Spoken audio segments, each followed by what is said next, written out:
Hey all, Jason Levon, priest at St. Luke's Episcopal Church in Milwaukee, Wisconsin. Welcome to another Pause and Pray.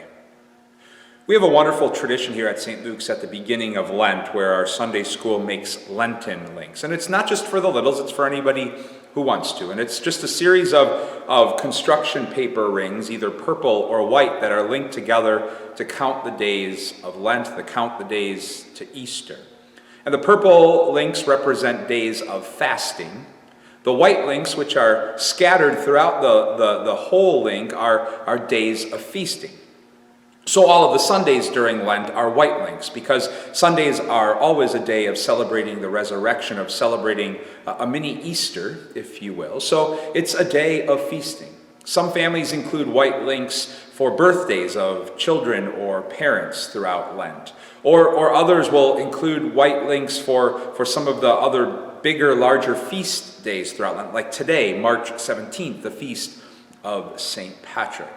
And it was a joy to watch folks making their Lenten links a few weeks ago. Our littles really are gifts to St. Luke's because they get that whole feasting thing down well. And it was beautiful and wonderful and holy to see that immediately after finishing their links, they were quick to invite me and any grown-up who wanted to into a rousing game of toilet tag, which continues to be the game of choice here amongst the littles at St. Luke's after church. And with that game, we just continued to feast on joy and fun.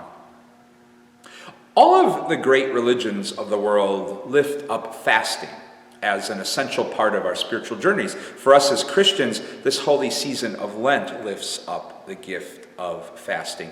And there are many ways in which to enter into fasting. Yes, there's the traditional way of fasting from some food or drink, but I know others this Lent who are working on fasting from things like anger, or social media, or political talk radio, or even workaholism. And the great spiritual writers speak of the importance of fasting, not just for its ability to kind of rebalance our lives when our appetites get out of balance, but also because fasting helps us tap into a deeper hunger and yearning we all share, which the great mystics and spiritual writers would name as God.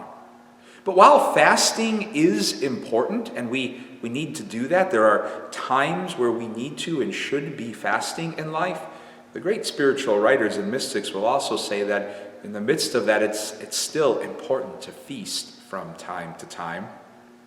There's our theological understanding as Christians that there's this heavenly liturgy and banquet that's always being spread and unfolding, and it's doing that eternally, and we tap into it through the gift of the liturgy here, but we can also tap into it through holy feasting in our lives. So today it's not so much an invitation to pause and pray as perhaps it is an invitation to feast on this feast of St. Patrick, where everybody claims to be a little Irish. And speaking as somebody who discovered in a DNA test that I did over the pandemic that I actually have some Irish in me, I'm okay with everybody claiming to be a little bit Irish today.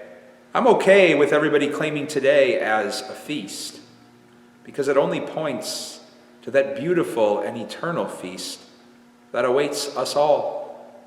Happy St. Patrick's Day, everybody. And God's peace and blessings to you all.